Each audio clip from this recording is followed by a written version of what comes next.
I'm John David Ann, professor of history, and this is the lecture on the post-colonial, post-Cold War world, really, that we live in today. So let's get started. So what I want to talk about today is really the end of the Cold War, the idea that the end of the Cold War actually ended history, and then the 21st century and the crises, the kind of new world that we face in the globe in the 21st century. So it's going to be a pretty brief lecture, but let me start by saying the end of the Cold War and the end of the colonial world are kind of, they combine together in the 1990s, and it leaves Westerners, and especially Americans, I think, feeling very euphoric.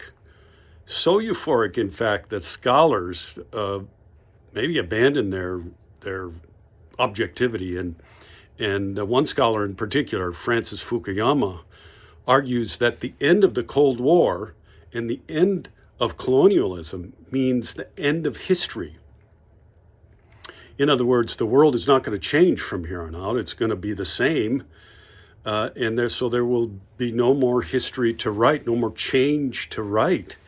And it's really kind of, I mean, from today's perspective, it's kind of laughable, but it was a best-selling book in the 1990s. Fukuyama worked for the George H.W. Bush administration as a policy analyst, and then became a professor of politics. And so, but the argument really presupposes that human beings would somehow stop acting in ways that are irrational, that capitalism could solve all the problems of the world, that there would be no more major crises in world history. And so it presupposes some really nonsensical ideas that since he wrote the book have been proven to be patently false. So let's take the idea of capitalism, global capitalism, making a world that is that's fair and just and provides everyone with prosperity. And so what we've seen with global capitalism from the 18th century onward, the late 18th century, and especially in the 20th century, is that capitalism works for those who have capital, who have money. And it doesn't work nearly as well for people who don't have money. So if you have money, you can actually make money. You can make a lot of money. You can become very wealthy. If you don't have money, you could see your incomes declining even further and end up in a situation where you're quite impoverished.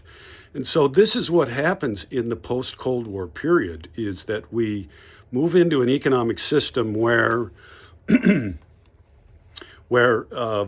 the rich become richer, the middle class incomes kind of stagnate in the 1990s and the beginning of the 21st century, and poor people's incomes actually go down in relative terms. And so this becomes a real problem for the people of the world today, where the percentage of people who control the wealth of the world, so the top 1% in terms of income control in the United States, control somewhere between 30 and 40% of all the wealth in the country. And that's unprecedented. That's even higher than it was before the Great Depression. So this is the situation that we're in today. And so Fukuyama was wrong about that. Capitalism wasn't going to solve the problems of inequality. In fact, capitalism, without the controls of from the 1950s through the 1970s, there were regulations that controlled the relative kind of wealth of capitalists, and there was a progressive income tax that kind of kept the wealthiest classes from getting absorbently wealthy. And so once those controls were pulled away in the 1980s, then and the capitalists got richer and richer, and the rest of us kind of stagnated and got poorer. So that's a big fail in terms of Fukuyama's idea. Now, in terms of the rest of the world, what we see is that the new system, the kind of the post-Cold War, post-colonial system, actually brings a lot of wealth to other parts of the world. And in part, this is because the United States in the 1970s goes off the dollar to gold system that dominated world currency from 1945 until about 1972, 73. The United States abandons that system and lets the dollar float. All other currencies were linked to the American dollar at that point, which was linked to American gold. Once that's all torn apart and delinked, then global currencies can float, and what happens is other nations print money and wealth accumulates, and this global money supply increases dramatically. And it's mostly because of China, the growth of China, and the growth of India, especially the growth of China. We haven't seen the growth of India peak yet, but China just drove the global economy to new heights in the 1990s and the early 2000s. There was a time period between 2000 and 2007 that the global supply of money doubled in that 7-year period. That has never happened in the history of the world, not even close, and it hasn't happened since then.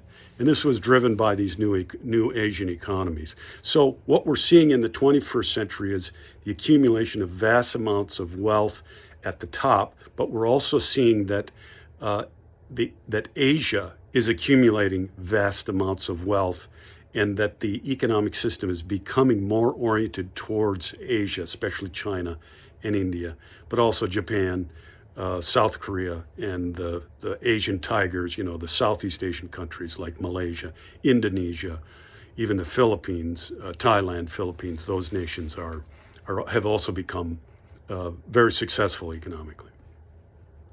Okay, so Thomas, this is another way to look at it. Thomas Friedman, who was a liberal, Fukuyama was a conservative. Thomas Friedman is a liberal, and what he argued in about 2000, he published a book in which he said the world is flat. And he didn't mean it like Columbus thought it was flat. He was arguing that the world is actually flattening. Wealth and inequality are becoming less of an issue. There's more justice, that globalization, global communication, capitalism, the flow of people and goods around the world will create wealth throughout the world and will flatten out inequality. And the world will become a great place. Well, he was wrong too. I mean, again, if you have capital, you're going to be able to make more capital with that. And if you don't, it's very difficult to gain capital. So that didn't work either. What we have, though, so we had incredible amounts of wealth.